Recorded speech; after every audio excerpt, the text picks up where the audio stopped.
it being 5 o'clock, I call the Selectmen's meeting to order.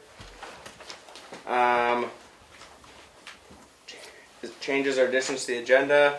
We gotta add the transfer station RFQ review.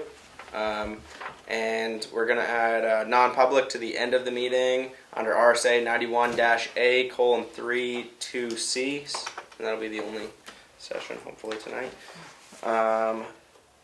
Is there any public input? We're here. There is none, Mr. Chairman, but Oh, you might want to get your Zoom up just in case somebody wanted. Oh, that's strange. It must have. My Zoom is up, but it's not on the screen. I just need to go over to that. Thank you. thank you, Ed.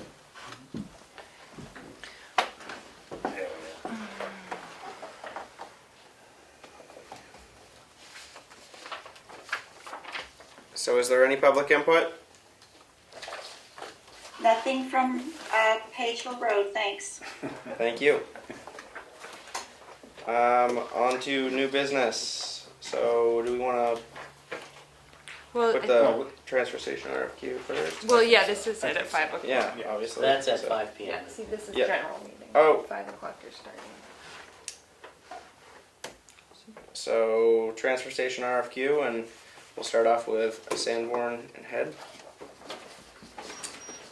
Thank you for having us here today. We understand you didn't want a presentation, it was going to be a discussion, so I'll just start by introducing who we are, and then whatever your questions are, we're Great. happy to discuss it. My name is Eric Steinhauser, I'm a Senior Vice President with Sanborn Head, based out of our Concord office, which is what I call our global headquarters, that's our main office. And I would be the principal in charge on the project. My colleague Ron St. Michael would be the project manager. I've been with this firm for over 18 years. Ron, you've been with us for? Almost 8. Almost 8.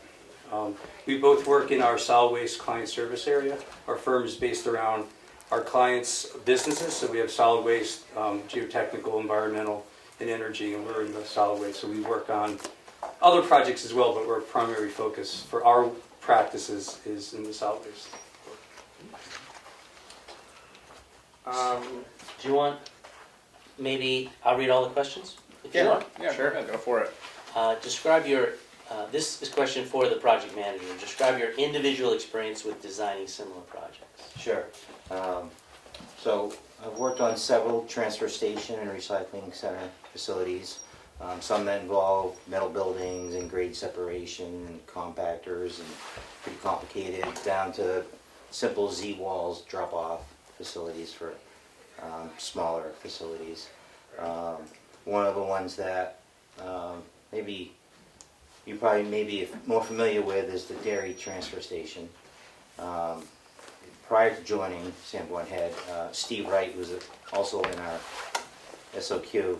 He and I worked together at another company. We helped the town prepare conceptual design for that facility, where we did programming. So we spent the day looking at traffic, so we could do some traffic estimates and vehicle queue estimates and see where the pinch points were for pedestrian safety, and try to calculate, how much storage do you need for your bales, because they were going from single stream to source separated. And that got the town to a point where they could do a design build. So they hired a contractor, who then hired an engineer to finish the design. So that was dairy. That was dairy. Okay. Yeah. And I'm a dairy resident, and I use it every weekend, so Working pretty well. it's working pretty well. And another one was Laconia Transfer Station. At the time, that was I was involved as the PM for waste management. I was working for waste management at the time, and Sanborn Head was the engineer that designed it. And that involved separating commercial vehicles from residents. There was a lot of crossing of vehicles, residential with large vehicles was kind of unsafe. So we were able to separate the two operations on the same site while keeping it operational during construction. So that was an interesting project. And another recent one is I designed a community drop-off center for the Mott modern landfill in Model City, New York. So that included a Z-wall, stationary compactors, for handling waste. They have curbside pickup, but they wanted to, there's like a, if people come, they clearing out their house, they have a bunch of stuff, they can come, or they couldn't get their trash out, they can come on the weekend and drop things off. You mentioned Z-Wall twice. What's the Z-Wall? I'm sorry, yeah. So, when you have your containers that you drop things in, so if, I think on your options, it shows it looks like a Z instead of a straight wall like you have now. So that it's easier to pull the containers I out. see. So each Z section is where a can would go. Mhm. And it's a retaining wall, so you can be above and drop things in. Gotcha. So the shape is the Z wall. I apologize. Yeah. That's okay. We tend to use a lot of acronyms and, Yeah. it's- I know we only have 20 minutes, so. Great, thank you. Describe your firm's experience with similar projects. so I'll handle that one. So we've been involved as a firm and with our staff that we hire in with a bunch of projects. So we did a transfer station in New York at Fort Anne, town a little bit bigger than this one. It was for a private company called Waste Connections, and they had bought a smaller firm. They were turning an outside transfer station into a metal building so they can process like 500 tons of material a day. And that was mixed recyclables and MSW. So we got involved with the whole traffic on site, scales, new metal building, trailers coming in and out. Pictures of that are in our SOQ. I was the lead on that one. That involved towns approvals, because it was a private company, and as well as state permitting for that. And we did everything from geotech, site plan, stormwater, the whole bit. Can I ask one question in there, just to interrupt? Sure. Was that source separated, or was that a single stream facility? I believe it was single stream. Okay, It came in. Yeah. okay, thank you. And they had a separate MSW section from recyclables on 2 different levels. We worked a lot with a company called Waste Management in the Rochester facility. And so similar type of projects, they have a hauling company where a lot of trucks come in and out. And that was pre-manufactured building. Again, we did all the site plan, geotech, working with the contractors to get the facility built.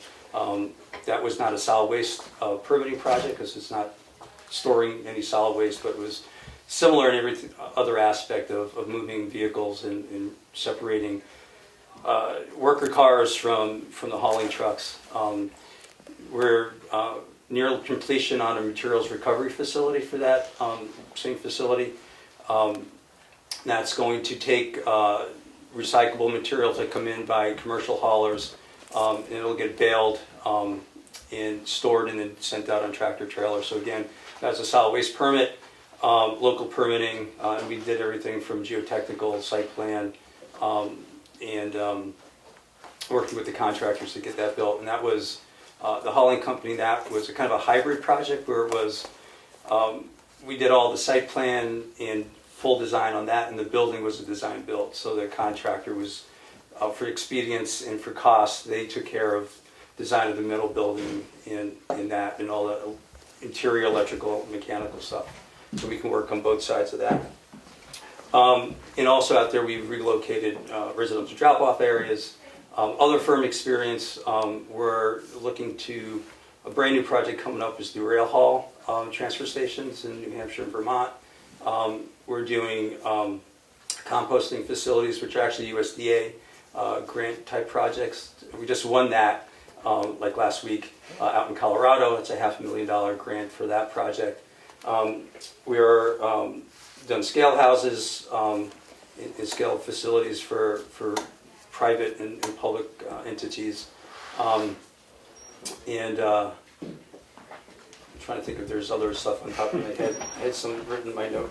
I don't know if we, Well, one project that BP. is BP Trucking down in Hudson, Massachusetts.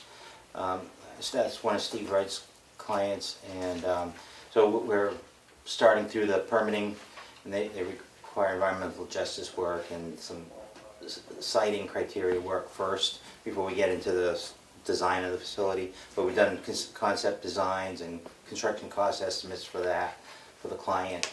And that'll be starting next year, the design of that facility. It's a 45,000 square foot facility. We're working with Resource Waste.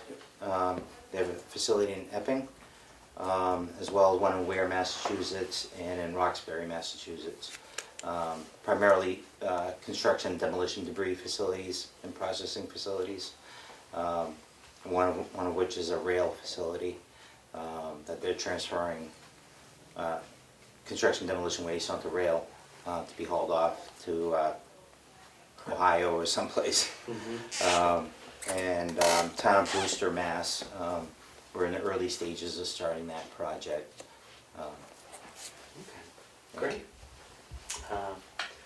Describe your experience working with projects funded with federal and state grants. So we do a lot of work. So we work for our clients in front of DES, but we're also contracted by DES to do projects. So many of their projects are state or federally funded for Superfund sites and other cleanups and brownfield projects in the state. So there's a whole list of those. We've had the on-call with DES, except for one period of time. They need to rotate, consultants to be fair for everyone in the state. But we've had that contract for over 20 years, and we're looking to re-up that going forward. In fact, one of the projects we're negotiating with them right now is a big Superfund cleanup down in Nashua, which would be a multi-year thing. So we've helped them with their budgeting for that so they can get the funds approved and then have things move forward. And we've done that with several other projects. We're also hired by DOT in the state. We do a lot of the environmental evaluations for bridge and road redesign. So if there are contaminants in groundwater or soil that might be impacted by the construction, how does the contractor deal with that? So we do all the investigations, write the recommendations that the contractors have to implement, and then we're sometimes out there during construction, especially if there's asbestos issues. So again, all those are federal and state funded projects that we assist on. The interesting part from internally on that is how we have to account for our time and do our billing. So there's a different set of procedures we have to do for that so they can get refunded by the state. So a lot of it is the paperwork side. The technical side doesn't really change. Yeah. And I think each of us have worked on remediation projects that have been through EPA or EPA contractors where there are certain protocols we have to follow in terms of how work is actually done and reviewed by procedures that have to be in place. So we're familiar, those are usually above and beyond what we typically do. We do those, it's just the paperwork documentation that has to be done differently. So we can work with, again, we're here for working for our clients and being their advocates to make sure your paperwork is up to date. Because the government loves forms. And if you can't get paid because we didn't give you the right stuff, then we don't get paid, and we want to make sure we get paid. So we want that process to flow smoothly. It's a good motivating factor. Once a notice to proceed is issued, how long would it typically take to complete the design for this type of project? Yeah. Well, it's hard to say because we haven't really prepared a scope. There's some things we're not sure on in terms of I know you spent a lot of time on the concept design, and looking at it, I can understand where you ended up and why, perhaps. But the survey is from 2003, and I haven't seen any geotechnical information or new wetland delineations. I think there's some preliminary work that really should be done before you get into spend money on the design, the hard design. And for wetlands, we're coming up to the end of when before they got to wait till the springtime. Especially if there's vernal pools, you can't really confirm that until they're migrating and mating in the spring. But that doesn't mean we can't start and move the project along while there may be some wetland delineations that happen now, and then finish up in the spring. We can still be moving the project forward. But one thing that we don't know was done is any programming effort for sizing the building. Typically, we like to look at your waste tonnages and estimate how many bales do you need to store. What's the traffic pattern look like? We like to go out on site before we start the design and see what your current operations is, see how people act. And I don't know if pedestrian safety is something you're concerned with, if there's been vehicle accidents, if people get frustrated because they're in queue and they're done, but they're waiting for the guy in front of them to move. Things like that. And so that takes a little bit of time to prep the design. Now, what's your goal? Is it to have the facility operating by a certain date? Well, our current contract with Waste Management expires when, Willie? October 24th. Of next year. So this is 22, so 23, so 24 would be the year after. 24. Yeah. So, but next year would be the year that we negotiate, right? Right, you'd negotiate probably in the first part of 24. Yeah. And Okay. start working on And we'd it. end up signing a contract fall of 24. Right. So you want this facility operating Well, Well, I before would say then? that was just a question. In the If ideal I world. might say, what we want is a facility that's gonna last us a long time, Yeah, irregardless of the contract Sure. with whatever company we're gonna Sure. hire, because that may change. You never that's know. right, that's right, Um, yeah. So it has to be a facility that works for us, not for a hauler. So, we'll try to complete tasks concurrently where possible and move it along, but we want to make sure we do it right. Yeah. Yeah, so like the geotech work, like we do a lot of geotech work and drillers, they're booking up and they're like months out. So even if you gave us a notice to proceed tomorrow, I might not be able to book a driller for 2 months. And then, the lab work and the field work and then the survey, before snow flies. And then the wetlands is, again, that's another thing. We don't have wetlands in-house, we would sub that out. We sub out the drillers, we don't own our own rigs. So there's a little bit of time element in that. And I kind of joke, when you talk to engineers, you ask a very specific question, you always start with, it depends. Somebody a lawyer, hey. And part of the design will depend on how you want to contract the work. So like, is it design bid build is a longer process because we have to design everything. If it's design build, then we decide what we're going to design fully and what gets partial design so we can give enough information to a contractor so that we can move the project along to the bidding phase quicker, but the end result might not be any quicker. It's just how you're going to contract it. And you're going to end up spending money somewhere, maybe less one way than the other. It all depends on how we look at that. Yeah. There are some value engineering things we'd like to talk to you about if you hire us. That retaining wall is going to be a very expensive item to put in. If by the program that analysis that Ron was talking about, if we can shift away from that, that'll save a lot of money on the wall. That building is into that wall, so that one wall of the building is a retaining wall. So that's going to be an expensive part of the building. We can eliminate that. We can cut a lot of costs down. And by removing big elements of construction, your construction process goes quicker too. So a little engineering up front costs a little bit, but it's a lot less than the construction costs. Yeah, So just to keep that in mind. So part of that value engineering is once we get an updated topo, we can look to make some recommendations where we might tweak where you're going with this, I think, and maybe make some improvements, maybe some cost savings. Yeah. And have a meeting, called a charrette. We all sit around.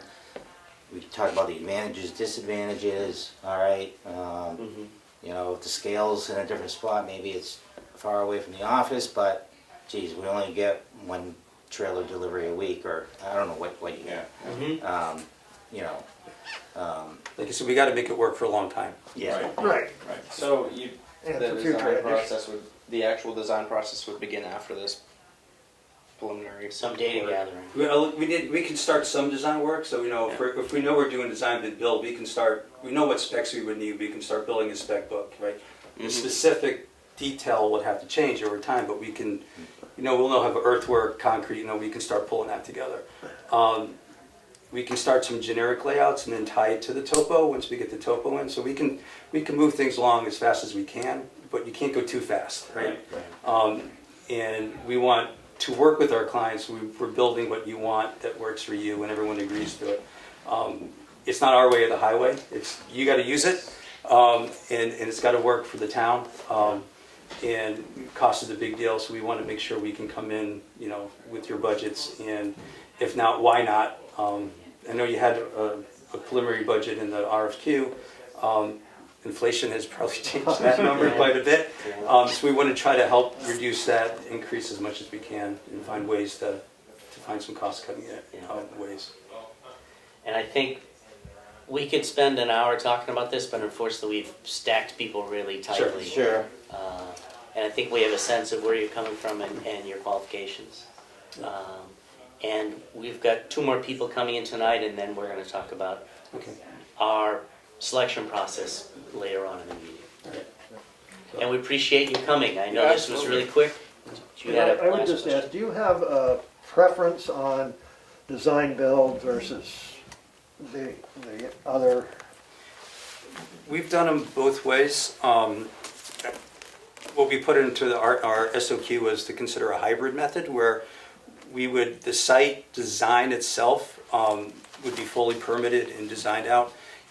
We might be able to limit some permitting if we can keep the ground disturbance under 100,000 square feet, so we get rid of the AOT and the fish and wildlife or fish and game issues there. Not trying to skirt the issues, but if we can keep things, because you have a pretty good area that doesn't. Our site's a little bit limited. Yeah, and if we start doing too much, then we're gonna have to add stormwater, and that adds complications and costs and time. Well, we already have stormwater there, so, Yeah, because we have a facility there. Your solid waste permitting is going to be pretty easy because it's just going to be a type 3. Because you have a permit notification, it's a type 3 notice that we made a change. So with all that, we can I would say site design bid build. The building, we can consider doing it as a design build and put a lot more of that onus on the contractor. Thank you for your time, and we'll be talking again soon, I'm sure. I hope so. Thank you for coming in tonight. Thanks for having us. Good luck. It's not easy, I know. All need to walk the.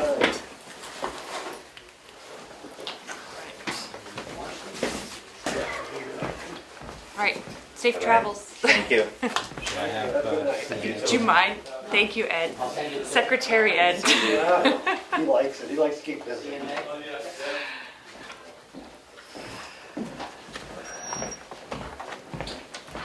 Hi, take a seat. Hey, fine. So we're only 5 minutes behind, that's pretty good. I think 20 minutes wasn't going to be enough. I didn't need a Copa, man. It might be raining when we get out of here. Yes. So I brought it in. It's wet, but it's warmish.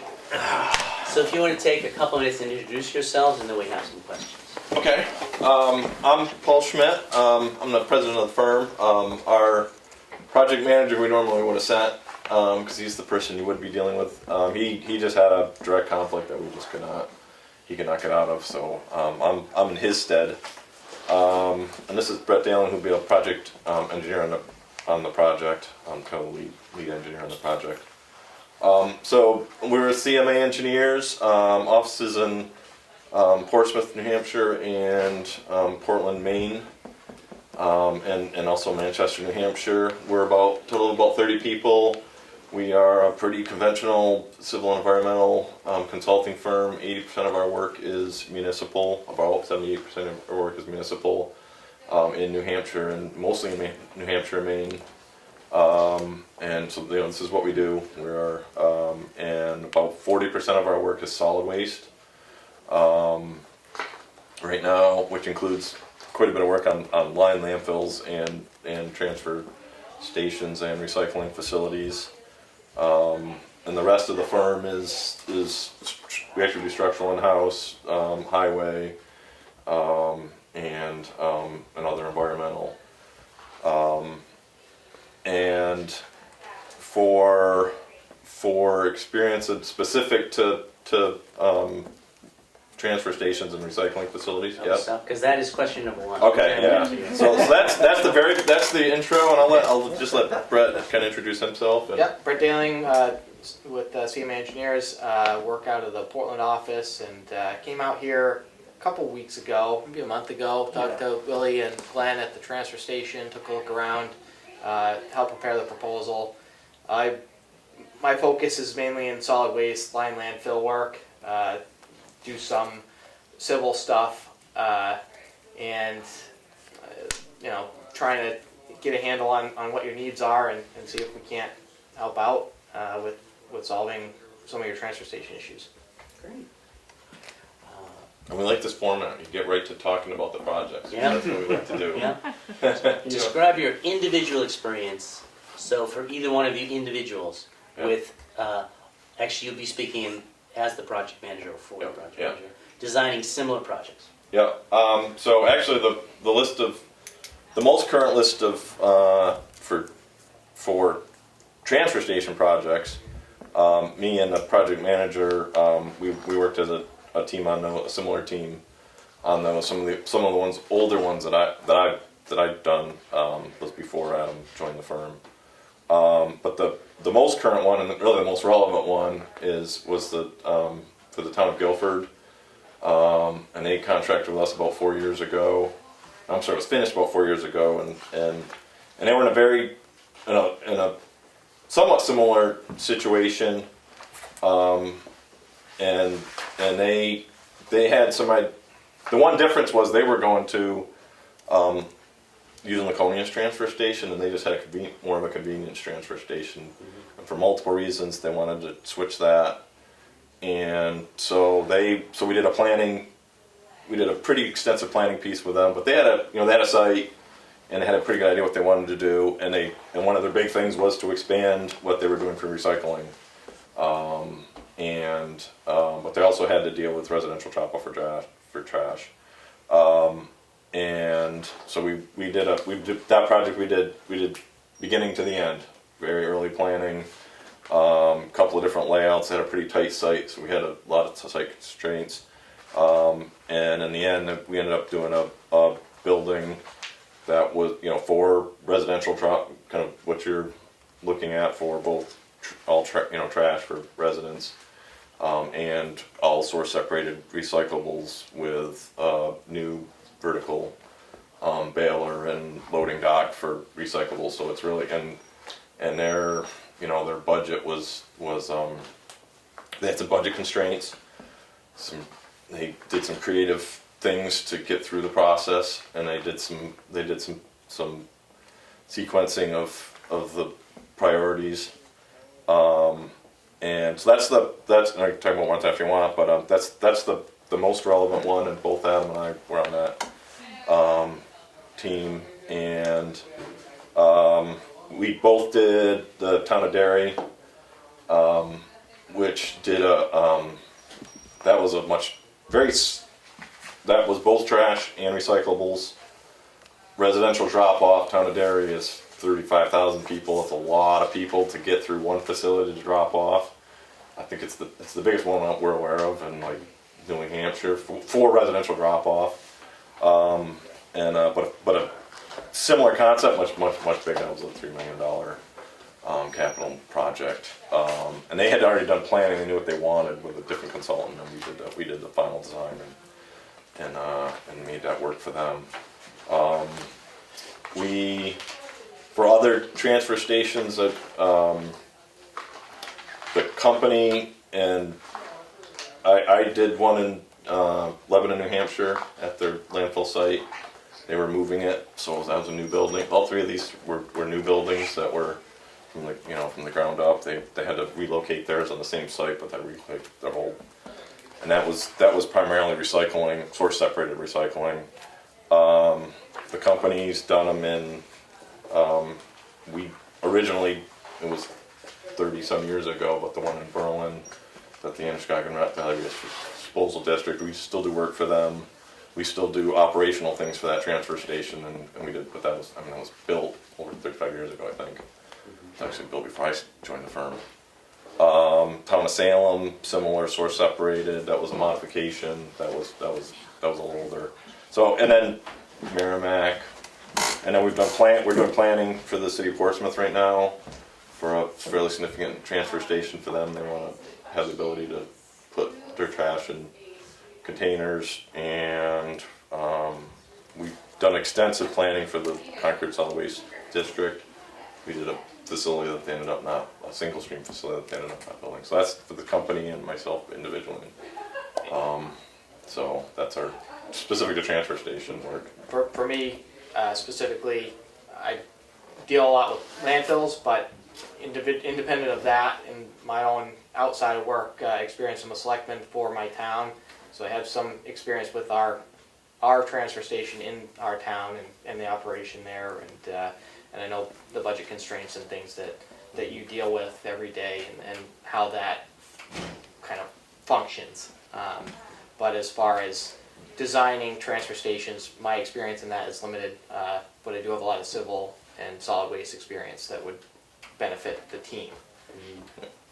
So And I think in your response to question number 1, we covered number 2 as well. So I'm going to skip to number 3. okay. Describe your experience working with projects funded with federal and/or state grants. Yeah, I'll take that one. I've done a lot. And actually that's one we don't often see in solid waste. And I commend you. It appears you've done quite well in that department. Not how you got there, but we don't see that as much in solid waste. But they, and specific to USDA, you are USDA Rural Development, right? Yeah. So specific to USDA Rural Development,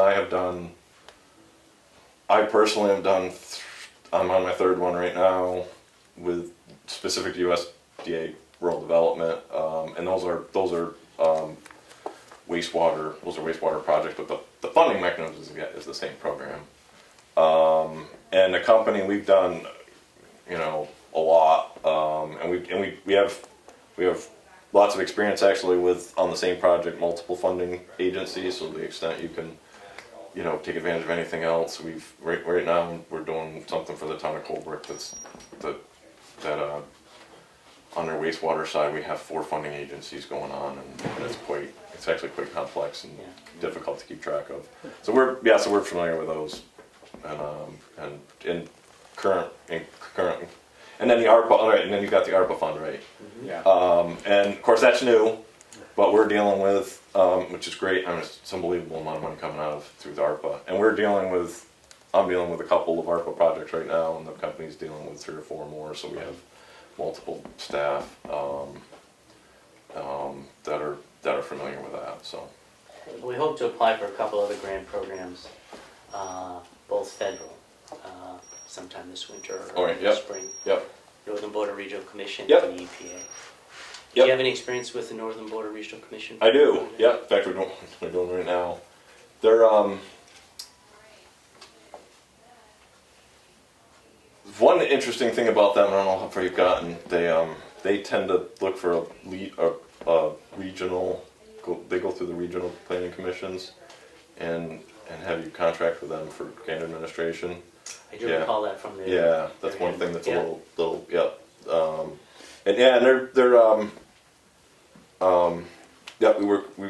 And we've done. I think we've done 3 specific with MBRC. Is that wastewater as well, or what kind of project? Yeah, those. Well, one's. Let's see. Water and wastewater utility. Yeah, utility work. And then. Yeah, but again, the grant part of it, the grant piece it's the same fundamental program. Yeah. We're familiar with their the biggest key to that is the procurement. You just got to make sure you're following their procurement, which you would normally. The most challenging thing is hiring an engineer. People often don't properly follow the QBS selection process. And I've seen towns get caught up in that, and then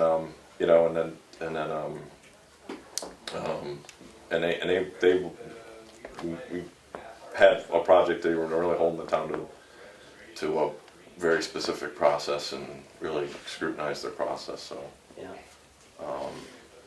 and Which can get even trickier when there's more than one entity funding. right, yeah, and then the procurement, like if you go to put together construction documents, we have you have to work through the multiple agencies and basically get them all. You can only bid at one set of documents, and usually the USDA rural development, we say if we're using theirs, everybody else says, yep, we're good with that. That's been our experience. So, yeah. Okay. Once a notice to proceed is issued, how long would it typically take to complete a full design for a project like this? That's and I guess one of maybe a question we have for you is how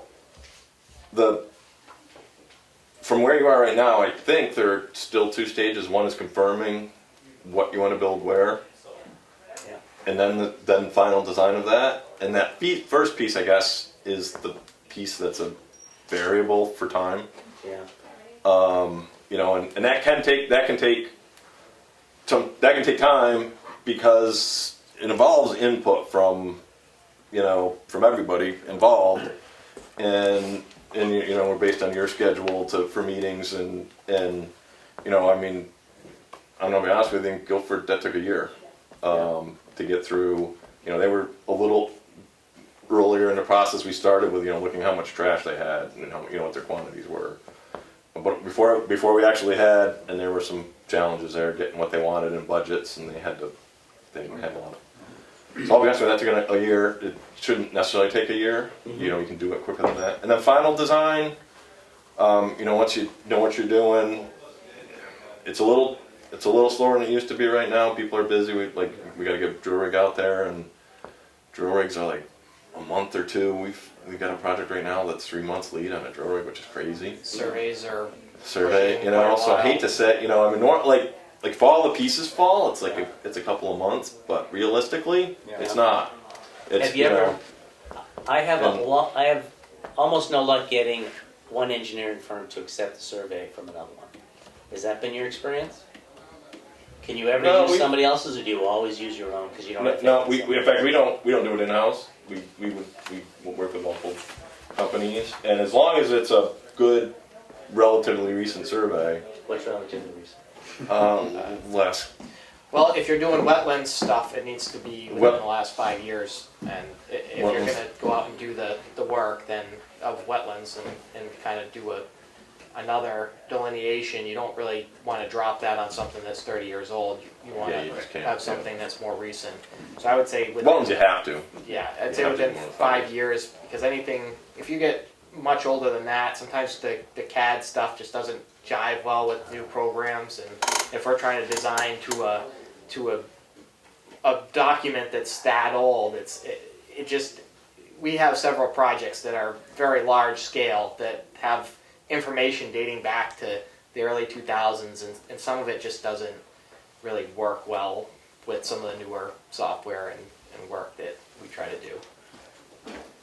You mentioned that Guilford took a year to do the final design, or to do the whole project, including to figure Actually, out what you're going to build. That was to figure out what they wanted to build. Yeah. And actually, I was curious. I looked at the dates today, and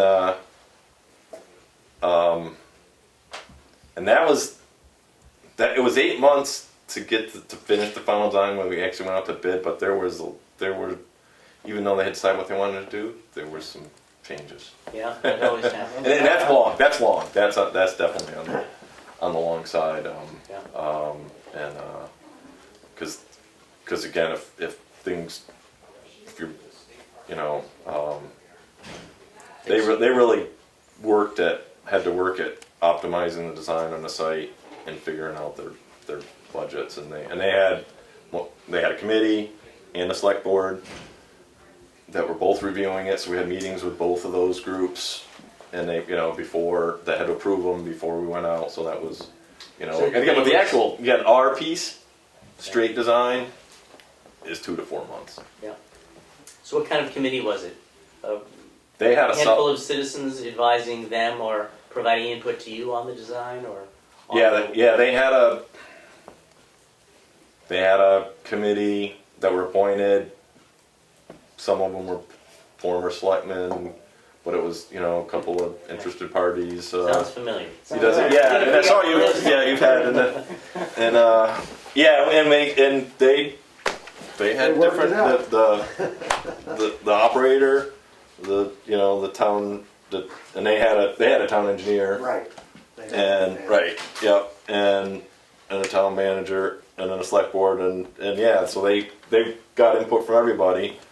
Yeah. And with transfer stations, people have some specific opinions about drive-through, backup, Yeah. scale, no scale. Sound familiar?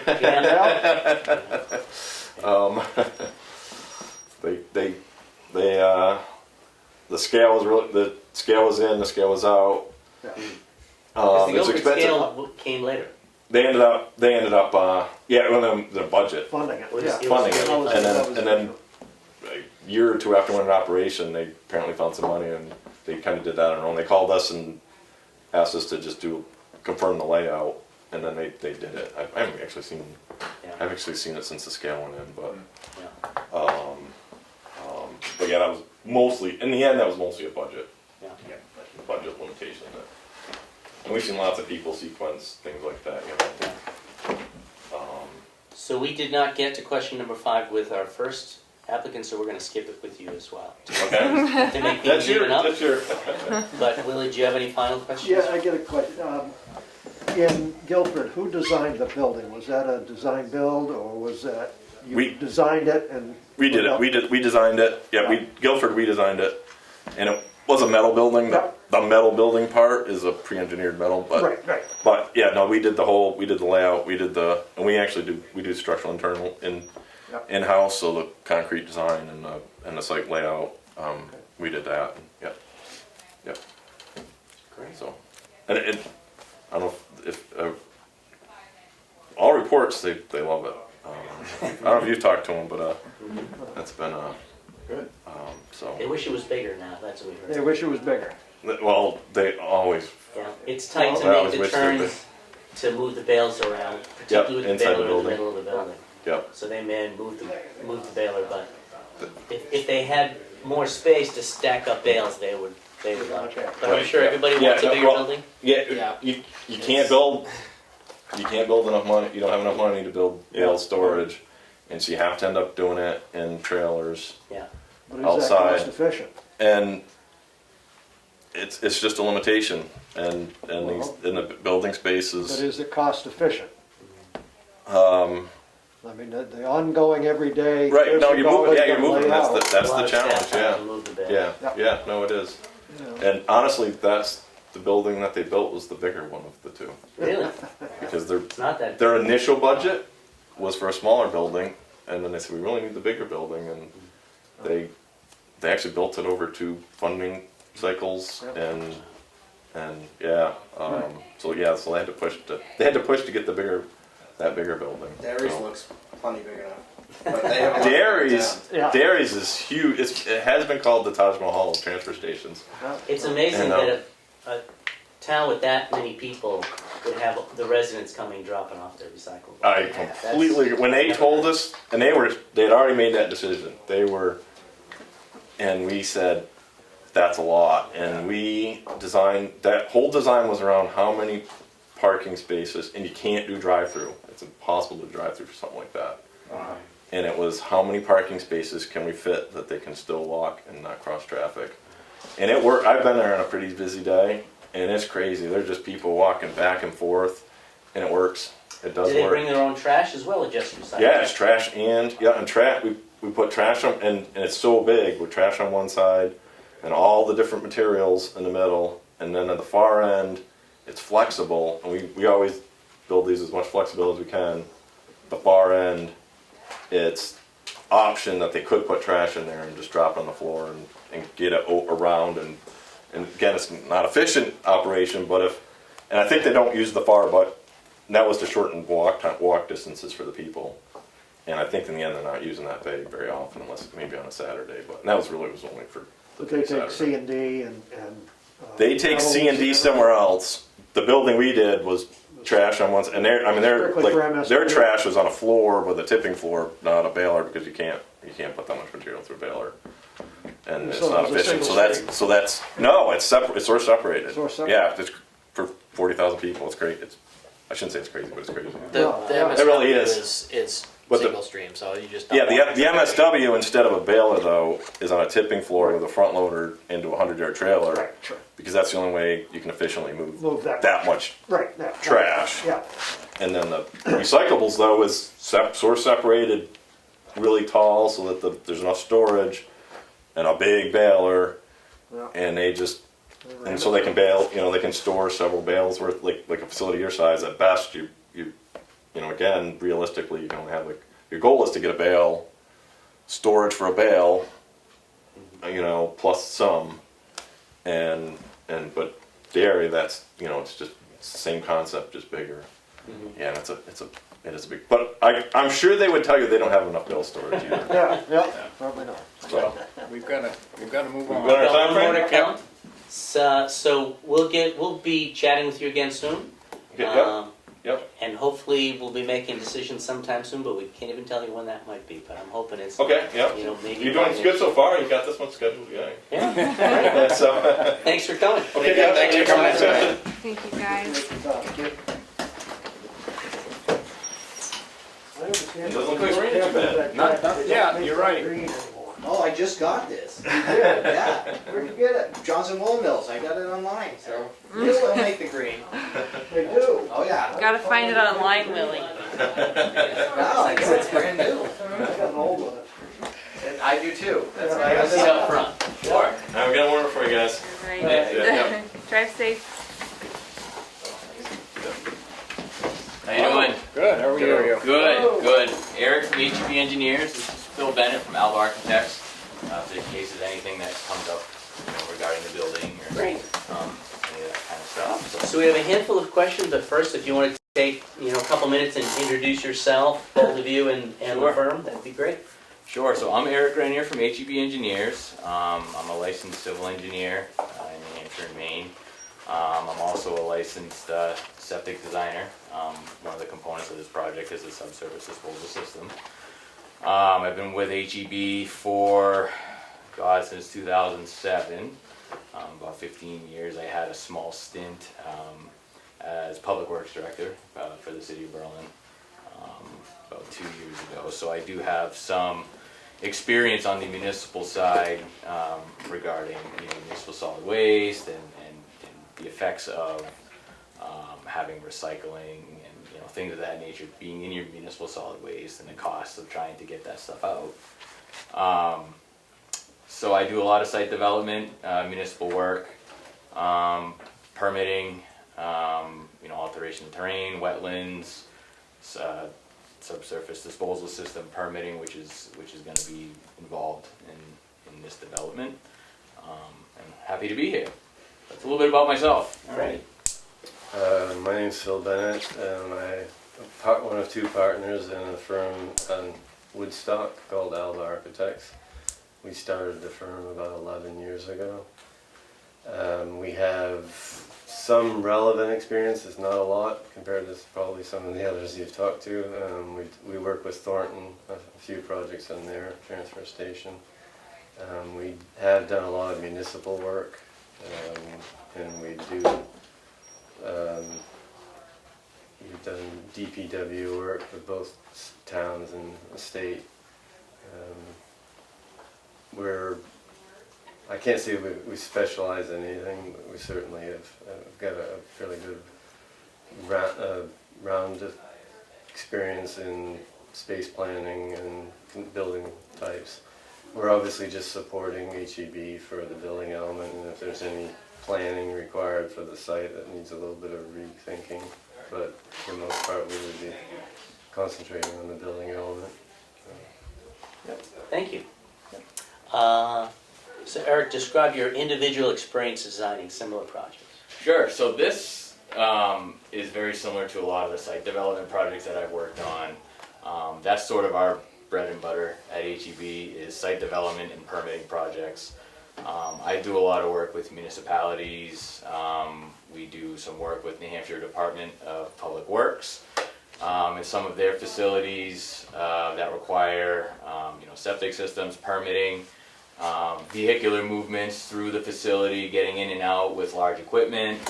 A lot of those aspects are relatively similar to this project, making sure that people can get in and out safely, space programming, vehicular lanes, site layout, grading and drainage. I know that this project has, looking at the concept drawings, there's, retaining walls and there are going to be some key elements as part of the project that, my particular experience, I think, would serve well for this project and the committee.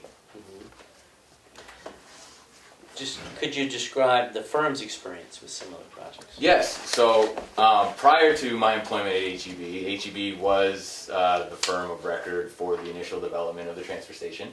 Back in '99 and 2000, we did the engineering and permitting for the development. It did have an alteration of terrain permit, and we were the engineer of record for that project. Currently, I am managing the environmental compliance portions of the transfer station. That's more or less making sure that the facility is complying with the current multi-sector general permit. Currently, we're doing quarterly monitoring on stormwater to make sure that we're meeting compliance with respect to surface water.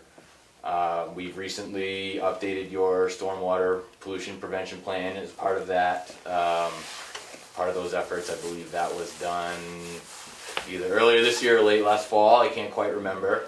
And we also sort of assisted preliminarily with the budgeting and some of the site layout before the conceptual drawings were done, I think, by Bruce Knox, PE. We met up there, we did a site walk, and we helped try to wrap our arms around some of the engineering fees that are going to be associated with the project, some preliminary construction, budgeting, and just coming up with sort of an overall project budget and vision for that project. And in terms of HEB's experience with transfer stations, we also did in the Tuftonboro transfer stations improvements. They added a compactor and a roof. I don't know if you guys are familiar with Tuftonboro transfer station, but they have sort of 2 municipal solid waste compactors there now with a roof that covers sort of both areas, which allows people to drive into the facility and dispose of municipal solid waste being dry undercover. We assisted the community with civil, structural, and space planning efforts for that development.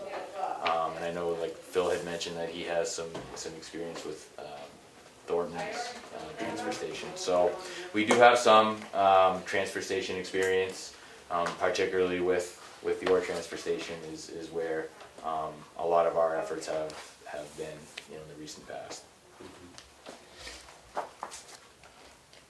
Describe your experience working with projects funded with federal and state grants. So a lot of my projects that I manage have federal and state funding. We work with a lot of projects, municipalities that have funding through DOT, federal highway. With all of the COVID money coming out through the CARES Act, the ARPA funds, we've assisted some of our municipalities with what we're going to do with that money. The city of Berlin is doing a project with some of the ARPA funds that they have, managing that project there. I know this project has a USDA Rural Development Grant. I've been involved in several projects that have USDA Rural Development attached to them, both commercial and sort of residential planning and sort of space projects. And we actually prepared the environmental report for the committee for the USDA Rural Development Grant. I just want to make that sort of known that we assisted both preliminarily in the initial development of the project, and then we've kind of just been assisting here off and on, just trying to make sure that, you know, we're getting you guys what you need, you know, so you can harness and use those funds to the best of your ability. But a lot of my projects are, you know, funded with state and federal funds. I do a lot of work with the New Hampshire Department of Public Works, and I'm very familiar with the requirements of construction and through the design process. So a lot of experience with federal funding and state. The USDA Rural Development, what kind of projects were those that you've worked on? So my recent project is is in Berlin. It's Coas County Family Health Services building additions. We assisted with the civil and structural aspects of that development. It's funded by USDA Rural Development. Currently involved with Phil in Peeling Village development. It's in Woodstock, New Hampshire. That is affordable housing, but a lot of the you know, requirements still apply, whether it's a commercial facility or a residential housing development. We still have to make sure that we're following all of the requirements that go along with the grants, and a lot of the requirements are similar, regardless of sort of the project types, and that, you know, that comes down to, you know, public noticing and making sure that all of the, you know, the USDA required public notices get out there, so the public has a chance to comment on the project. So we're pretty well involved in projects that have all types of funding. Yeah, we've got history with historic, we've done a number of historic renovation projects and get federal historic tax grants. As you mentioned, New Hampshire Housing Authority, we've done a lot of projects with both HEB and us have teamed up quite a bit over the last 11 years. On New Hampshire Housing Finance Authority, we've got about 8 or 9 projects with a head out of Littleton utilizing New Hampshire Housing Authority finances. We're working with Tufton Borough, both of us, on their police station, hoping to finally make the budget work. That has a USDA grant as well. And we worked with Bethlehem, again, both of us worked on Bethlehem Colonial using USDA grants. It's certainly, it's not a huge history, but we've got fairly good understanding of the process and how long it takes and all the requirements you have to meet. Thank you. Once a notice to proceed is issued, how long would it typically take to complete a full design? So here I think we probably have, you know, a step ahead on maybe some of the other folks here. We have all of the existing base mapping and background information on the facility from when we did the development back in 2000 and prepared some of the as-built drawings for the facility back then. We have all that information. We are capable of being able to supplement that base mapping information. We have capabilities for drone surveys, so we can take the information that we have and within a few days be able to update sort of the base map with some of the things that have changed since 2000, and then we're ready to hit the ground running. We have enough information to get started here, and you know, one of the things that I know one of the questions is going to be sort of the permitting requirements. You know, one of the longest permits that's going to be required for the project is alteration of terrain, because the facility under the initial construction in 2000 had an alteration of terrain permit associated with it, because I think it was like 131,000 square feet of development. This next phase, whatever it may be, I think it's like 30,000 square feet of development, is going to require an alteration of terrain permit because the initial facility has an alteration of terrain permit associated with it. Because of that, you know, that is probably the longest permit that it's going to take to get. That is more or less like a 90 to 120 day review time from when they receive from when they Completed receive application. a completed application. Whatever that Correct. means. Yeah. Correct. Making sure that they have all the information that they need to begin their review, and then the associated fees with that. So that is going to be the longest permit that it takes. That's not necessarily to say that we can't go out to bid necessarily before that, because I think, if we need to get numbers and put the project out to bid, we can do addendums through the bidding process. And I know that sort of the schedule is aggressive for this project, and like I said, we're ready to hit the ground running. We have survey, we have enough information to be able to get started. So to answer your question in terms of like how long it would take to get the design done, the design itself I think is pretty straightforward. There's basically retaining walls. We have some spatial planning that we need to do. But it's more or less the permitting aspects, because we're going to have probably a wetlands permit. But looking at the conceptual drawings, it looks like there's potentially going to be some wetlands permitting associated with it, and alteration of terrain. Those are going to be sort of the longer lead time items for the project. I think that's all we had. Willie, did you have any questions? Just one of the questions, how much geotech work will have to happen before? I know you have a lot of the base map and stuff like that. How much geo work was done before that you would not need to reduplicate, or you would need to duplicate because of... Yeah, we have a good amount of information already. We're gonna wanna, once we identify the footprint of the building, have that finalized, because we're gonna probably look at where we want to place things on the site. We have the conceptual design, but doing that space planning, we're gonna want to have some firm geotech information where the building foundation is gonna be. Yeah. But outside of that, whatever we need for alteration of terrain, we may need some test pits out there, because we have to do drainage design and make sure we're not increasing flows off site. So we have to account for those things. So there's probably a limited amount of geotech that we're going to have to do out there, associated with the building construction, and then anything that's associated with sort of the drainage aspect that we're going to have to incorporate into the project.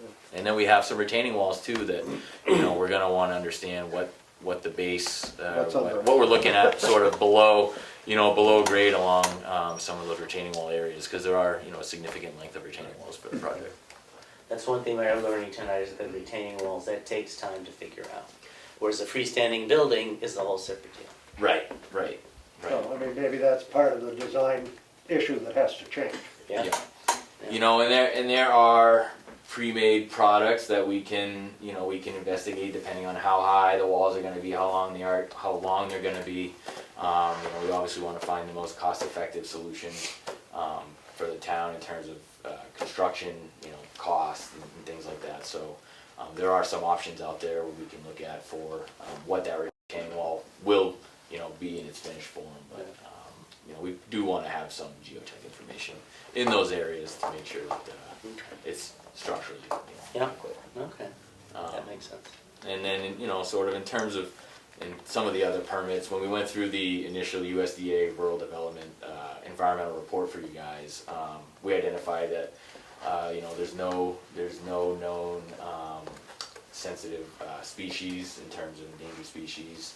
When we did the report, there's no historical aspects associated with the project. We already did the review through the New Hampshire Division of Historical Resources, so we have already done a lot of that legwork as part of the environmental reporting process. So we're very familiar with this project. We're very familiar with the site, and I think we'd be able to hit the ground running right off. Great. Okay. Our meeting tonight, we've stacked them up. They're all pretty close together, so that's about all the time we have. Sure. We're hoping to make a decision soon, but we don't know exactly when that's going to be. Yep. But I'm sure we'll be getting back in touch as soon as we can. Perfect. Great. Awesome. Thank you for having us. Thank you. I appreciate it. Thank you guys. Thank you. Nice to meet you. Nice to meet you. Thank you. Thanks. Nice to meet you. Good to see you again, huh? How you doing? Yeah, thank you. Feel free to reach out if you guys have any questions. All right. Thank you. Thanks. Safe ride. Thanks, Eric. Take care. Oh, thank you. All right, we're already in the meeting. Department head update. We've got the department head update with health Officer Louis Brunel. How's everybody doing tonight? Doing well. How are you? Good, can't complain. Can't believe we're already halfway through October. Oh, I know. it's unbelievable. It's moving quick. So, no, since the last time I met with you and sent a report, things have kind of slowed down. I hope I'm not. Don't jinx it. But no, we've been kind of, working on any reports or whatever. I received a report from Beverly for a lady from DHHS reference to a concern in the family, so we're kind of working on that. I haven't heard anything from them yet. So, we're taking it, every day as it comes and, trying to do the best we can to, take care of these things in quick fashion and, getting some conclusions. I'm learning a lot, still got a lot to learn on all of this, boy, I'll tell you. There's all kinds of things, okay, that you can and cannot do, and, I just want to make sure we're heading down the, the correct road and all of that when we're handling these situations, so.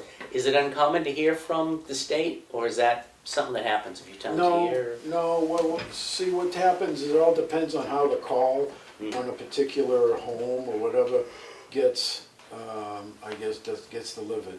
If it goes to DHHS right off the bat, well, then they'll start working on it and then eventually get in touch with me and go from there. She touched base with me to see if I had any contact with this particular residence, and I hadn't heard anything, nobody's called anything in, so, so she kind of, I think it was yesterday that she went over there, and it's either yesterday or Wednesday was yesterday, yeah. So, to take care of her concerns and all of that, she said that if she had some really deep concerns, she'd get right back to me, and I haven't heard anything yet. So I would think that probably things weren't as bad as, was reported to them, which is often the case, the biggest thing that you run into, what I'm doing is, how one person perceives their home and another person perceives their home is different, okay? And we all have different points of views and living habits and all of that, so you gotta be careful and you gotta respect that, and so that's what we're trying to do, so. Are most of your contacts from renters, and they have a concern about the quality of their housing, and then you have to deal with the landlord? I had a few of those, okay, and, I got in touch with the property owner and all of that, but sometimes they're a little bit slow to respond, okay, and I've been trying to research, some of the statutes that we could, utilize to move them along, okay, without too much trouble, okay. But there was one particular one off of the main road here that apparently it looks like they moved out. So, I haven't heard any more about it, and nobody else has complained, so, pretty much, we'll keep an eye on things, and if somebody complains, we'll go back and review it, that's all, so, but, yeah. So, I guess, basically, it's, just see if the board has had any concerns or anything like that, what was been going on with the health officer, or we're good? Nope. We're good. No, I think we're good. Any questions for? I'm the new kid on the block, so I'm trying to figure out how to, do you get a monthly stipend, or do you put in hours that you've worked and you get funded for that, or how does that It's a work? yearly stipend, that's the way I understand it, okay? There's so much money that's allotted for it, and it's $600, and then they pay me mileage, for because it's nothing close. Yeah. Yeah.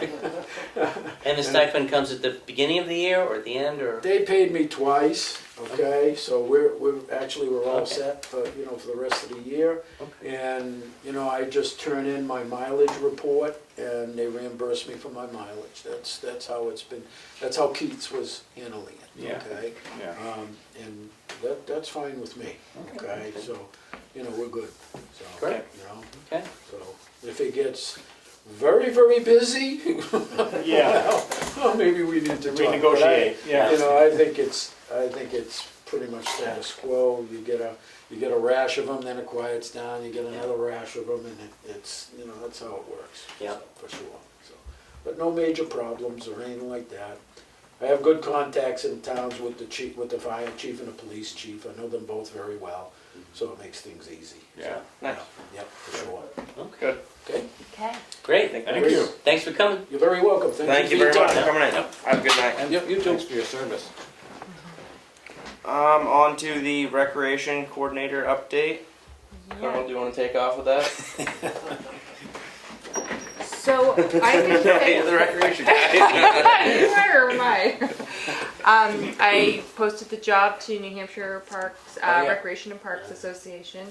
That was just a few days ago, but so far no more resumes have really trickled in. I invited Carrie Brooks tonight to talk just on behalf of the school and was curious to hear your opinion on the position and how the school has worked in the past with the rec director, expectations, so. Yeah, I mean, in the past, there just has to be a lot of open communication between the rec director and the school, because especially during the basketball season, because they are using our facility, but it's also our kids that are, like today going after, I know it wasn't a rec program today, but we're delivering kids to the different places, or canceling things for kids and that type of stuff. So just the organization of them understanding the paperwork side of it, because at any time that there's an event within the school building, again, this is mainly during the winter time is when we experience the overlap, is that there's a process that anyone coming into the school has to fill out. It's a piece of paper that says, the dates, the times, who's using it, what for, and then it goes to our administrative assistant and then turns around and goes to the principal to make sure there's no conflicting things happening. And then it will get reviewed, and then it goes through the process of whoever needs to know, the custodians, me, get the paperwork, and then the people are called back saying, yes, this is acceptable or not, or if there's a conflict on a certain day. The other thing that we need to make sure that the rec director is aware of, that if they are holding an event in the building, they are responsible for making sure the building is maintained. For example, like during the winter, cleaning up salty lobby areas, if something is broken or whatnot, that we're informed. I'm not saying that the rec director is responsible for that, but I'm saying we need to know if something has been broken. I can't walk into an area and be like, what just happened? And that goes for anybody using the school. So having somebody present at those events that they're holding, it would be amazing. Because then it's just a two-way communication or a three-way communication between me, the rec director, and the custodians. But I'm excited to get somebody in here that's willing to put in the time and the effort into, the Tamworth kits. And I know that before, they would do, basketball for adults and basketball for high schoolers and the pickleball and stuff like that. But somebody that's responsible that can come in and understand that that's their role. If that makes sense. Yeah, and it's hard to say if the rec director, probably the rec director would not be at every single program, as we've envisioned the position, that it'll be, that's why it says coordinator, be coordinating events, some of which wouldn't even be run by the town, but just letting people know about it so they can sign up with this other entity. Yep. But certainly if somebody who reports to the rec director, which would be a volunteer quite often, would be at whatever events are happening. So either the rec director or somebody reporting to that person. Because there wouldn't be enough time for a rec director to be everywhere. Which I think would still, the responsibility would still fall back onto the rec coordinator, rec Yeah. director. Yeah.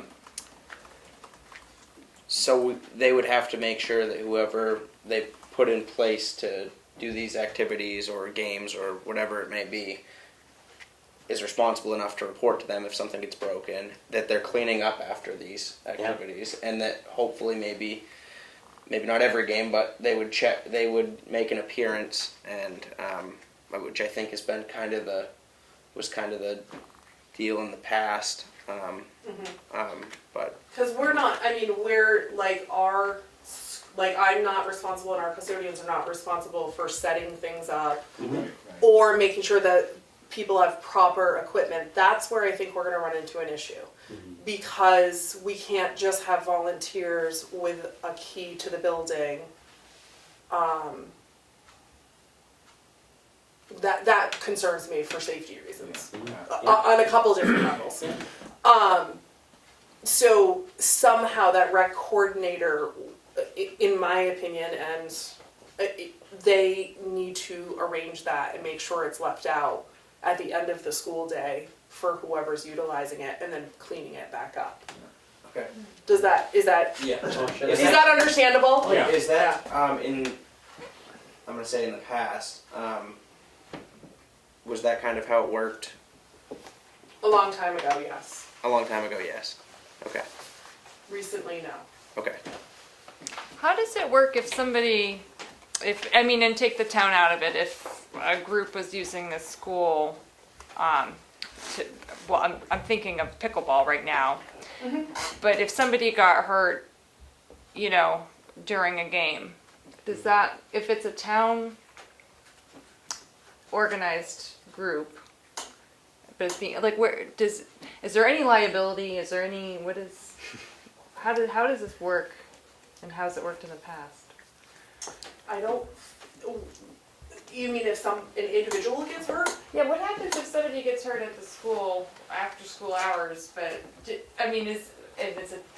know what I'm saying? If it's Not exactly. If it's our school event, like if it's a middle school basketball game or soccer game or something, I'm assuming it would be the school. But if we're not, If it's a rec program, then It's- it's a municipal issue, not a school issue. Yes. Okay. right?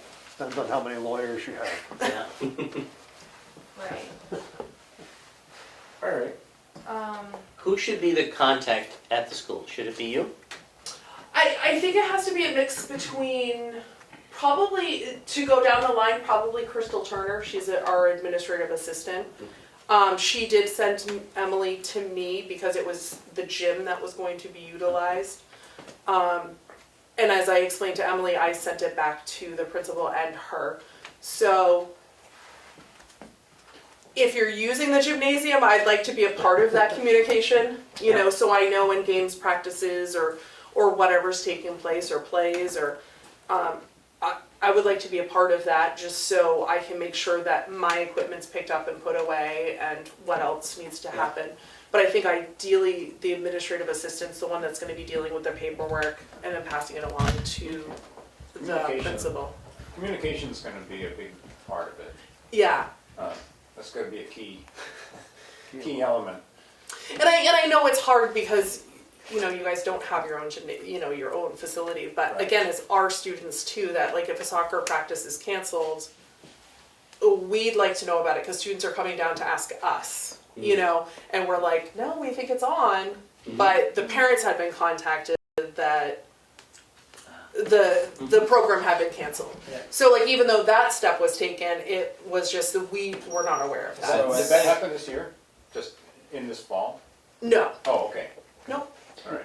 How has the soccer program been going? I truly am not 100% sure. I know that they have arranged for our Spanish teacher, Kitty Green, to walk the students over. So they all meet at the primary entrance and then she walks them over. That's the end of it for you guys. That's the end of it for us. Yeah. So I don't know. It looks like there's probably anywhere from 8 to 15 that walk over. That doesn't mean, I know some parents do pick up and drive their kids over, so I don't know numbers or anything like that. I guess if you haven't heard much, then maybe that's a good thing. Yeah, exactly. I noticed. And we were notified today that the soccer program was still on. And that email went out throughout the staff to let us all know. Yeah. So, So we're still in the search phase. We've got maybe one decent resume from what I've seen, and we're hoping to get some more okay. and do some interviews. And it'll take whatever it takes, but we certainly understand the need. And we'll just have to remember to make sure that when we hire somebody, the rec coordinator realizes that communication with the school is really key. Yeah. Leanne was also curious if there was a athletic director at the school right now, and There is, Bo Nung is currently the athletic director for the school. He's not at the school on a regular basis, if that makes sense. yeah, could you He's say his name for me one more time? Bo Nung. So he organizes all of the, I don't even want to say practices, all the games and all the transportation and the uniforms and all that type of stuff. But this year for soccer, there was a coach, so he wasn't there for those things. So that's another component that we're dealing with as well, is a bit of a change than what it's been in the past. So he's somewhat remote in his job? Yes, that's kind of a hard question, Yeah. because he's not necessarily needed to be there if he's not coaching per se. Yeah. So he's dealing with a lot of it through emails and things like that, yeah. Okay. Yeah. And then we're also down a custodian too, so that threw us up for a loop with pickleball coming in as well. Yeah. Did they get their facility use application in? All I know is that they called and asked for something, and that's where I've left it. Okay. I'll follow up. So, trying to keep my eyes closed on that one. I don't know. I don't know what's. So. All right. Is there any other questions? Well, No? That was good. And thank you for inviting me. I do appreciate Sure. it. Yeah, no, Because we, it is a big partnership, and it's Yep. a lot of facility use. So. Yeah. well, it's a big part of it, and I think that we'll do our best to hopefully put somebody in the position that will have good communication with the school, and Yep. hopefully we can have a thriving rec program again. So, I'm excited awesome. for it. Thank you very much for coming in tonight. Thank you. Thanks, Carrie. Is there any other things to go along with the? Just nope, job posted. Hopefully we can get some more applications in, That'd be great. out in. Yeah. All right, on to the administrator report. Can I, Transfer station RFQ. Oh, sorry. Yeah. are we gonna Yeah. go more on that, because I'd love to call, Yeah. to be honest. The one thing I just wanted to chat about very briefly is we're using a qualifications-based selection process for the engineering firm for the transfer station improvements. And turns out there's different ways to do that. I thought of it as one thing, but like any process, you can always do it various ways. Mhm. The way I've seen it in the past, where I worked for a federal agency for 20 years, was you put out the RFQ, you get a handful of people, you interview them, you pick one, you negotiate a contract with that one to do the design. They bid it out, or they do the design. You bid it out as the owner of the contract to build it. A different way of doing it is you put out an RFQ just to determine the world of qualified applicants, and it could be more than one, quite often it is. Then you would put it in RFP to the qualified individuals, qualified firms, and then you'd get more than one proposal back. So it's inherently more competitive. So I didn't realize that that's one way that it has been done elsewhere. I was actually kind of wondering about that because I was thinking we invited a few people in to talk. Yeah. We narrow it down, we pick one, and then we don't know what the other Right. offers would have been, so Right. to speak. So I was kind of wondering how that worked. I've Yeah. been through this process before. The way that I've seen it in my agency was if you can't come to agreement with your number one firm, you put them aside and you go to number two. Mm-hmm. So there's a process for it, but it's not necessarily it's certainly not the only way, and maybe not the best way. But if you can just say, okay, we had 4 respondents to our RFQ. at least 2 and maybe 3 or 4 are qualified, and we could ask all 2 or 3 or 4 to submit proposals, and then you'll see a lot of variability on what each one thinks is needed. We heard that. Yep, I noticed the difference between all Yeah. 3 of them. Yeah. And you'd see a different scope and a different cost and a different timeline for each one. So it wouldn't necessarily be all a pile of apples. It'd be a little bit of apples and oranges, but you really would see some variability, but it would be very interesting. So either way, it's done at least 2 different ways. Is there any downside to the sending the RFP out to the different firms? For me, I think we're trying to get we need clarity from the funder, USDA, because if they have a particular way it has to be done, then we have to do it their way. Yeah. So Keats tried to reach out to them today, and we just need to make sure we have that feedback. If you got a particular way you have to have it, or you won't have it done, then we need to hear that from USDA. So I think we need to sort of stew on what we heard until we get clarity from USDA. Yeah. One good thing I heard tonight is from one, I don't even remember who it was, said that whatever USDA has said in the past, that's usually fine for everybody else. Because we hope to get other grants so that the taxpayers pay for even less of this. Yeah. So it was good to hear that other method of doing it, because they do like the enhanced competition. Yeah. Also, you don't know What if you pick one, you don't know what Right. you have no idea what the other ones would be. Right. Right off the bat. Obviously, you're still going to pick one anyway, but it'd be neat to see, and maybe we have an idea who we would like to go with, and we still do that, and then we go with them anyway. Yeah. But I was wondering how we find out. I was thinking, do we get them all to give us a proposal as far as? And it turns out, Kath Graham was one of the individuals that said, oh sure, we do it, you do it that way. So maybe that's a municipal New Hampshire thing of the RFPs after the RFQ. The way I've seen it in the past, in the agency I worked in, it was one or the other. How have you seen this process done in the past? Well, fortunately, we've never dealt with federal money in a project like this, so. But I mean, as far as a project within the town, have you ever? It's like the bridge project. Now they went and, said, okay, who are the engineers out there? Well, we'll pick Du Bois and King, and they'll design and do the bridge. There was no process of qualifications or proposals or anything else, which, in a way, in hindsight, may have been a mistake. Yeah, I think this is. Maybe there's more variability in this than a road or a bridge project. Oh, I don't right, know. yeah. Well, I think there is. I mean, I think I it's a think it little can be more. designed 1,000 different ways versus a road or a bridge. A bridge's got to go across the river. Yeah. Yeah, There's no question about or whatever the bridge. Yeah. The only thing with the RFP would be drafting the RFP. That's the biggest hurdle. But I think it probably makes sense at this point to look at doing that, just as Richard said, because you're going to get back at least 3. And it might make the decision easier. Well, yeah, Because we've got somebody in mind. If we think about this, we got somebody in mind. Then and they write back and they tell you you're all wet on what you're thinking and everything else. Then okay. I kind of like that idea. But So who's going to draft the RFP? nose goes. Yeah.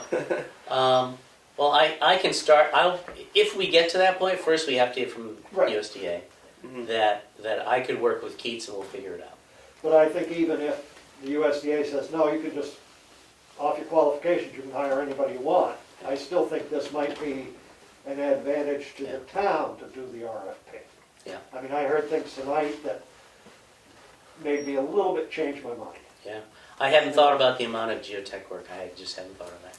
And for me, putting a building partially into the hillside, so you have to build a retaining wall, was a good thing because it saves you space. I heard about. But now one of there's them- additional work. Is you want to make sure that you put the wall in a place where it's going to stay up. Well, in the first firm that we listened to actually suggested potentially moving the wall, moving it out, so you don't have that wall. Maybe lower in cost depending on how things work out and what the wetland impact is and all that. And the only trouble with pulling it out is you're now eating up space. You're getting too close. That was the big problem. You're getting too close to the compactor.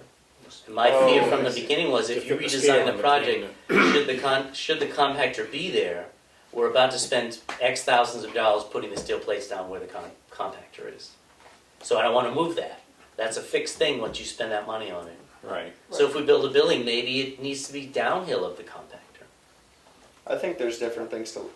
I think Yeah. there's a lot of things, a lot of different ways to look at it. We I could mean, you go. know, the design, obviously, that was done, the preliminary design, was to give us a cost basis for what could happen, you know, and to Yeah. find out And some it may be prices. it may be the way to go. I mean, the preliminary design may be the, maybe. Well, it might, but it might not, too. Yeah, I mean, exactly. you know. It may be the way to go. It may not. Um, And I think every one of these firms that we listen to have not a completely different idea, but a different idea of how this is going to go because it's through different.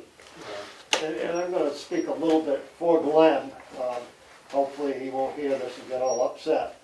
But his thinking on it was, let's make sure we get an overall picture of what can happen and then size it to what we can afford type thing, which makes sense too.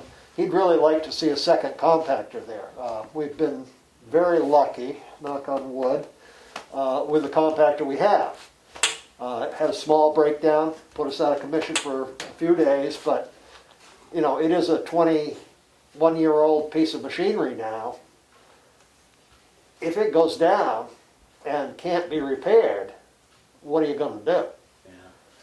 And some people are complaining that they have to wait too long to dump their trash. And I mean, I'm of the old school, slow down, relax, you know. It's not taking you that long to get through the line. You know, you stand in line for a movie, you stand in line for everything else and don't think anything of it. You know, you go to a restaurant, sometimes you have to wait half an hour. Yeah.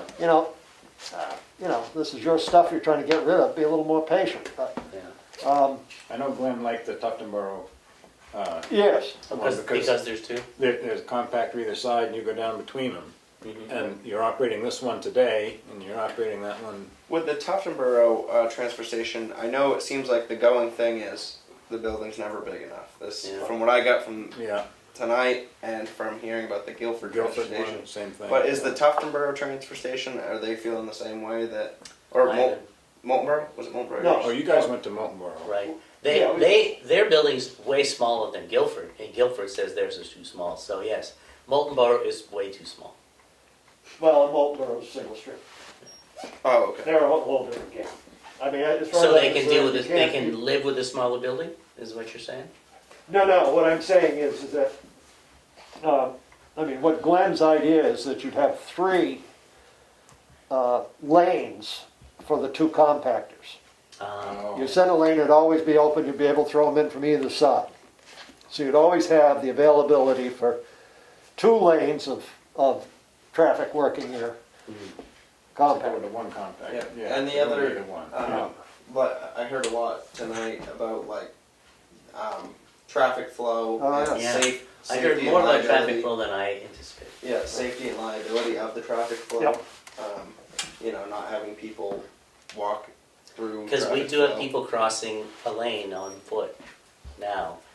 Seems fine to me because I've never been there when it's been real busy. Maybe I just get lucky.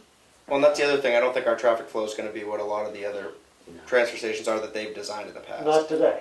Well, So exactly. we gotta think, because we are, one of these days we're gonna have another explosion. Well, the way we push people out of Tamworth, I don't think it's going to happen soon. Our taxes aren't attracting anybody. Well, no, but, there's, the thing is, the people in the west are gonna be leaving. Yeah. They're gonna be coming back east. I agree. Because everything's No on water. fire, you mean? Where's the water? Yeah. Here. It's certainly wetter, yeah. Florida's sinking, and there's a whole bunch of, Yeah. You have environmental to- issues that are gonna cause people to migrate. It has to be built for the future. Potential And expansion. that's part of it. I mean, maybe that's the whole thing, is we need the design as a bigger design and say, okay, we can bite this piece off now to do this, and then, 5 years we'll be able to bite this piece off. It sounded like that happened a lot at, was it the Guilford transfer? They Took a really long time. talked a lot about that. They kind of figured out all of what they could do and then narrowed down, didn't do that, did that. Guilford's got a lot more space than we do. They could have done a lot It's interesting, he said they had site constraints, and I'm thinking, there's all kinds of room there. Oh, they had a ton of room. I mean, they got, We have site constraints. Yes. we do. Their space is so big in Guilford, they have trouble keeping an eye on people dumping their leaves and brush. That's how big the space is. And they need to send somebody to peek around the trees to make sure they're not putting a few propane canisters where the brush is and stuff like that. Do they burn the brush? I was gonna say that'd be an issue. At Mulborough they do, Yeah, Mulberry. but I don't recall what they Yeah, they do at do. Guilford. They burn it in Guilford, I believe. And I didn't know anybody did that anymore, I know. until we got to Mulborough. I had no idea. Well, of course, you don't have to take brush. Yep.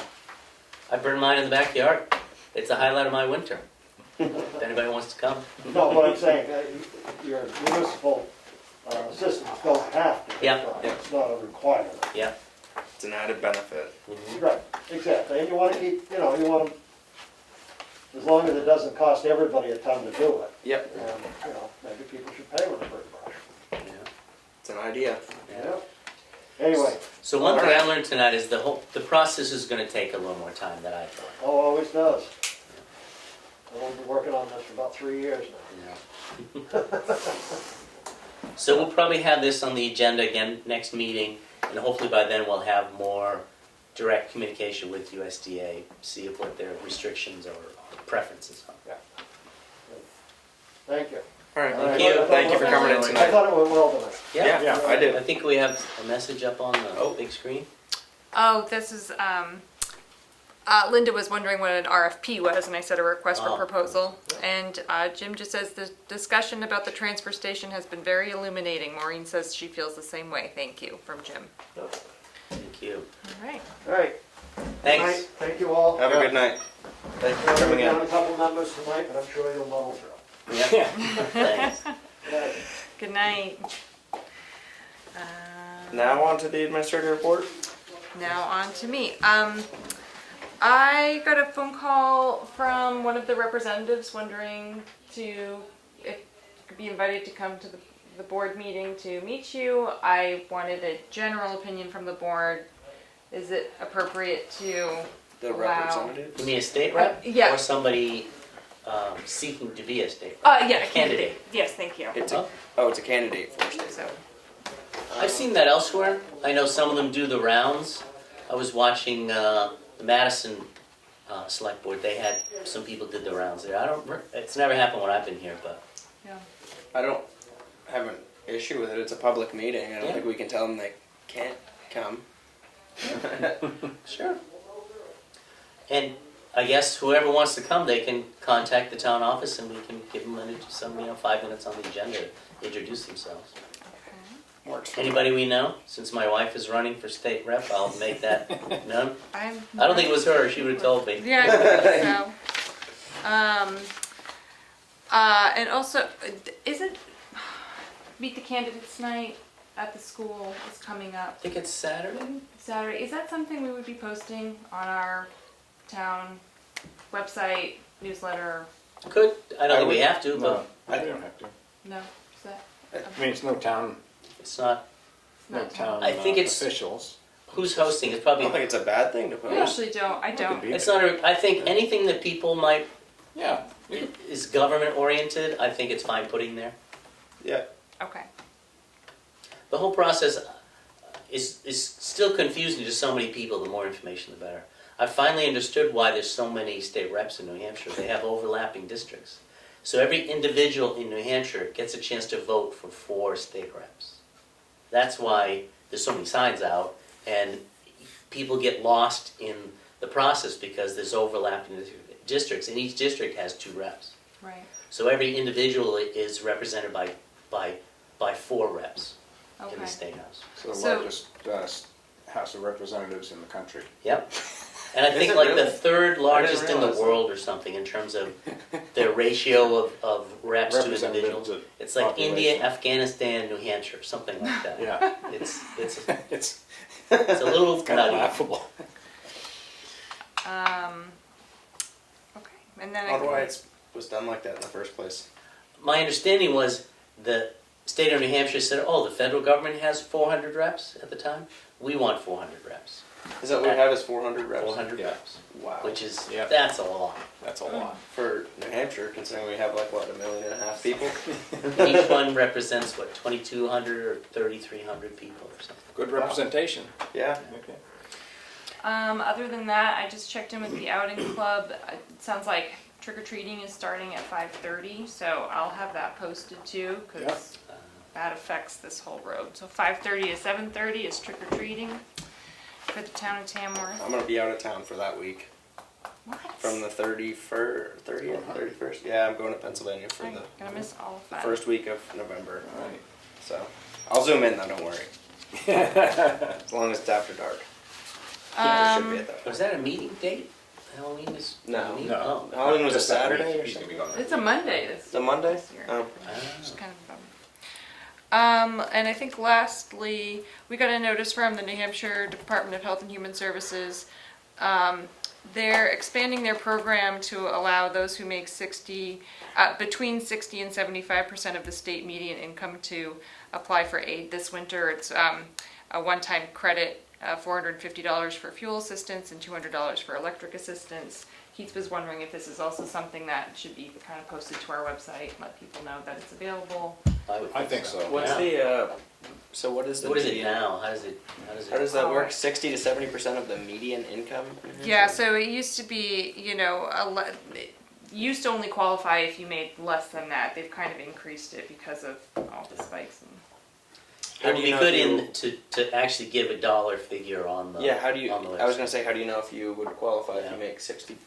Yeah. Oh, to figure out, well, it's a whole post where you can learn more here, and I'm Okay. sure Oh, there's okay. ways to figure out where you come in as far as the state median income level. And it's household income or probably household? Probably household, Click on the yeah. link.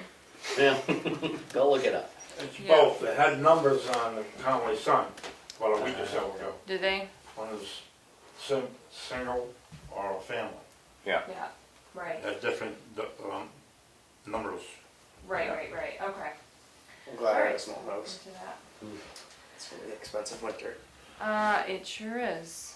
And then the account balance is $3,078,386. I think that's all for me, unless you have any questions.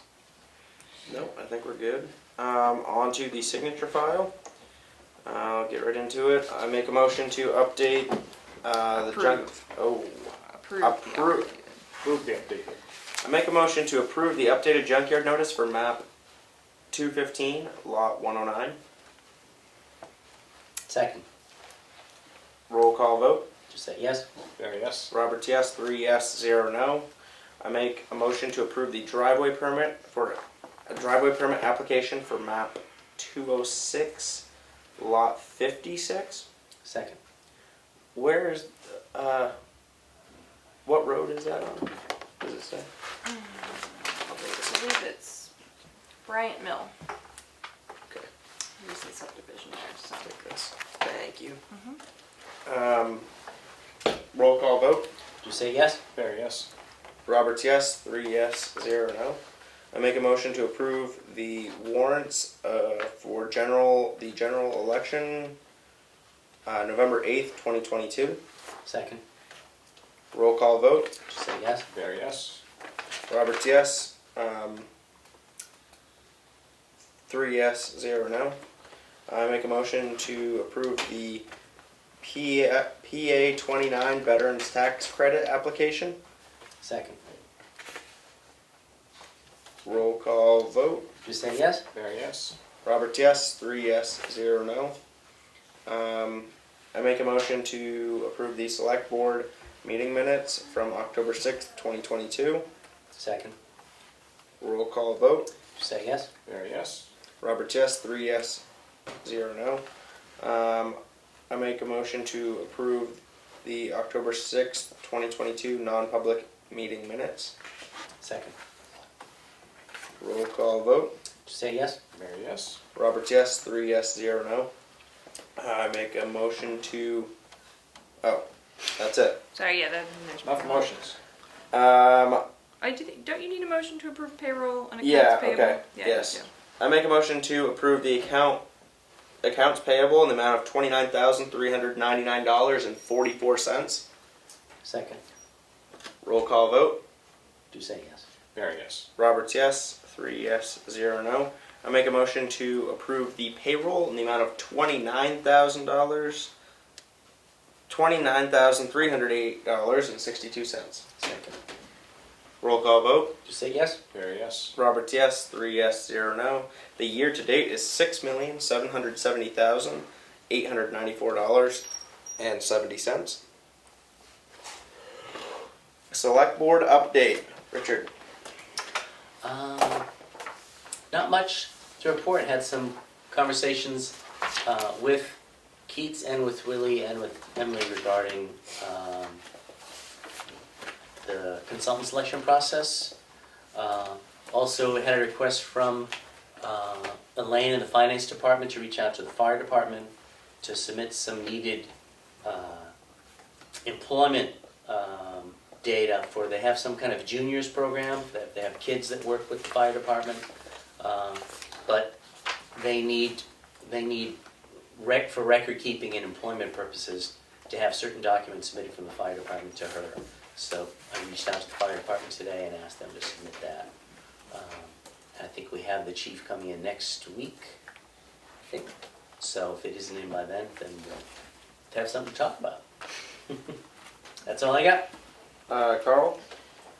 I went to the Library Board of Trustees meeting, and let's see. What did they discover? Well, New Hampshire has a new family medical leave law that is in place. They are offering wage replacement insurance, and so Mary requests that the Personnel Committee review that.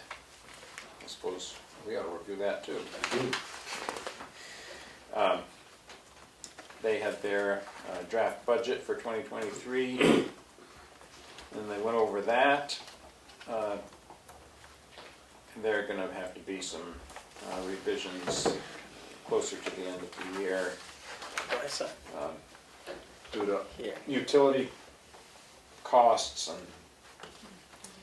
And Friends of the Library approved $6,000 for next year, mostly for programs.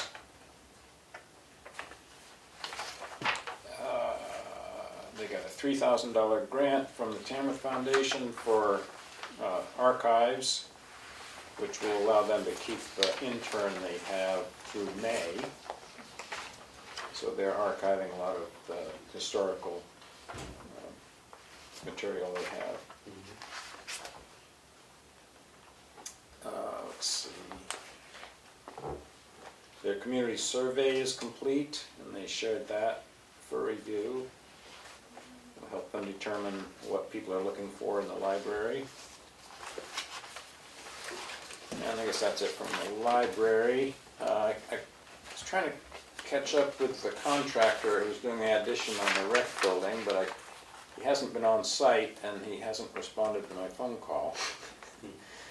But it looks like the exterior is pretty much complete, but I just need to get in touch with him and find out what's the status and when he hopes to have it complete. So I'll keep trying him. And I want to, I mentioned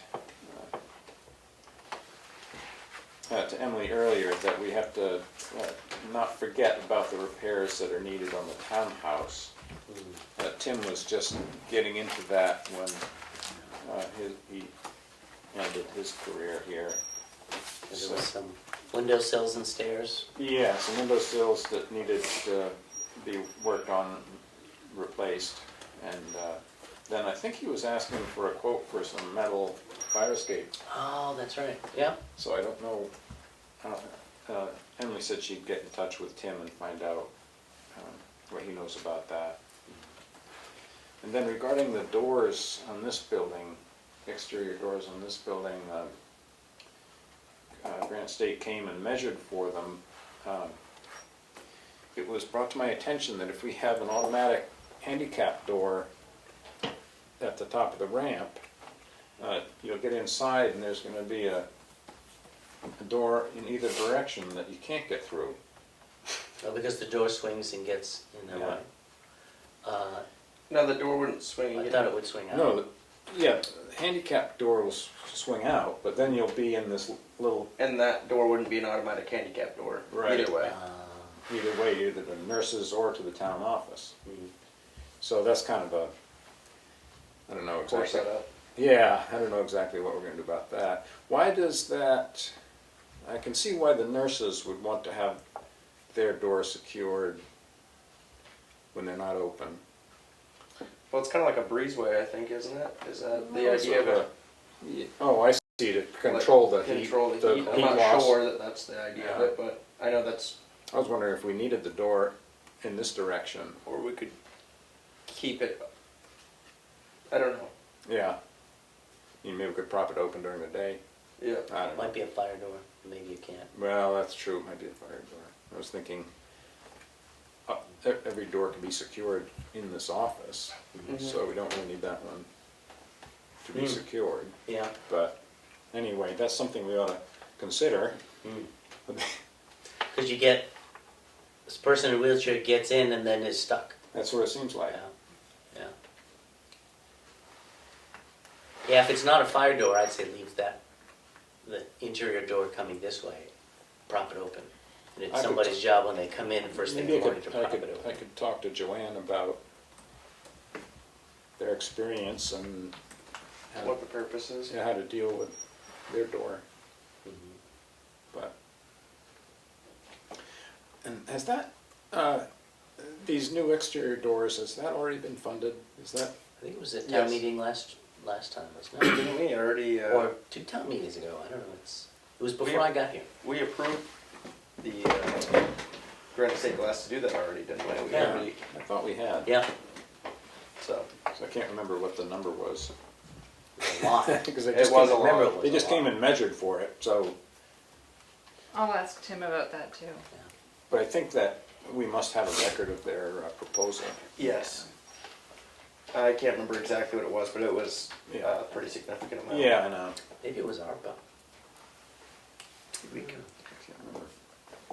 I'll chat with Keats and Tim and see if I can Yeah. figure that part out. Well, I was just surprised they were asking whether they needed to be electronic latches and, you know, whether there was just one. They won't do that necessarily, but I don't know. He was asking me questions about the doors. I thought it was already Yeah, I thought it was a done deal. a done deal. Yeah. Well, I think we should look into that then. Yeah. Yeah. Anyway, that's all I've got. I went to the Conservation Commission meeting, Monday night, I think. Kelly wasn't able to make it, and I'm the alternate for that. And it was a pretty brief meeting, which is always good. Short meetings are good. Just business as normal. They did ask about some of the. They talked a little bit about the groundwater protection ordinance and how that's been going and stuff, and some changes that have been made. And they asked me, because I had some concerns about it, you know, what my concerns were, or what I've heard from other people as far as their concerns about it. And I just voiced that I believe it's singling out a certain group of people. And I think they have improved it. But I still don't think, I don't really believe in it because there's a lot of exemptions, forestry, agriculture, and residential. It's all exempt, so that's exempting a huge number of people. But they did explain that obviously it's not going to stop potential spills or anything like that. It's just going to limit the number of spills, which I understand. Again, I just can't get behind it because it's exempting a huge number of people from it. I think it should be an even playing field for everybody, and so I explained that to them, and It was a good meeting. It was quick. I like quick meetings. It was like 45 minutes in and out. But yeah, other than that, it kind of business as normal. I've only been to a couple of those meetings, but they're usually, you know, they go over the trails and stuff like that. I know there was a project that they did. Oh God, I can't even remember the name of the trail. They rerouted something and it was near the Swift River, I believe. The Betty Steele Loop. Yes. Yeah. They They had a really. I went gas over tea kettle down in the woods once trying to walk on the trail. It was too on a side slope. Yeah. So they've rerouted it so it's easier to walk. So I think they have that completed. I think I heard that as well. I think, but yeah. Other than that, it was good. Glad I went to a meeting. Other than that, really, no update for me this week. So, with that being said, is there any public input? You talked about the doors. Does that door have to be secured? We're gonna look into that. We're not sure if it's a fire door, so it may have to be secured, but we'll look into that and figure it out. If not, then I think we could prop it open for the day, during the day, so that that would actually make sense for the. If otherwise, the automatic door doesn't really make sense. Yeah. Because you get through one and you can't. Get Otherwise, through you'd the have to maybe have two automatic doors and they both open at the same time. So it's Yeah. it's turning into a much bigger project Yeah. than me. So you got the same situation right here. You have two doors right here. Yes. Yeah, that's not handicap. That's not access. the handicap accessible one. Okay. Because the ramp's out here. So just to help with people like me. Just come this way. Yeah. It's Do good you need exercise. the Open automatic second. door? I'll get over it. You start parking. There's a up. Park in the bigger. back. There's a bigger parking lot out there. It's easier, you know. I'll deal with it. You can take up 3 or 4 spots. Any other public input? Any This Zoomers? is Maureen. I just wanted to say thanks again for the discussions this evening. I always appreciate hearing from the health officer, and I liked your discussion about the recreation director too. I'm kind of behind the times though from being away for a couple of weeks. Is there any progress on hiring for the maintenance position? Oh, yes, we hired Rick Moreau from the. He actually was working at the transfer station, and he applied for the position. So we've hired Rick, and there's now an opening at the transfer station. So I think Rick Okay, thank starts you. on Monday. Next Monday? No, it's the next. He wants a week off Okay. between jobs. Yeah. So Tim is gone. Rick will start working here. Alan, the other person at the transfer station, slides into Rick's spot. It's a higher hourly rate. Now we're hiring a new person to fill Alan's spot. So that I think is on the website, and so We do and have- we already have an app. Yeah, we have an application for it. So hopefully by next week we'll have a couple to look over. Do we want to have a? Do we want to have a time to look over that application tonight, or do we want to hold off We until have it. next week? We should probably get copies of any applications for the. Oh, okay. I wasn't sure. I didn't know if that was the case for all, if just department heads, or if applications go to the department head. Huh. I don't know. Yeah, I think normally we still have the hiring authority. Yeah, normally we still get a copy, like in Okay. our mailbox, Okay, I'll make Um, copies and put them. or now you. Usually, we can come in and look at them, but I'll send. I can even email it to you. Yeah. Be So. easier. And hopefully next week, maybe we'll look at resumes for rec coordinator and transfer station attendant. If Sure. we're lucky if we have enough coming in. Okay. With that being said, is there any other public input? No more public input. On to non-public. I make a motion to go into non-public under RSA 91-A:3 2C, and tonight will be the only session. Second.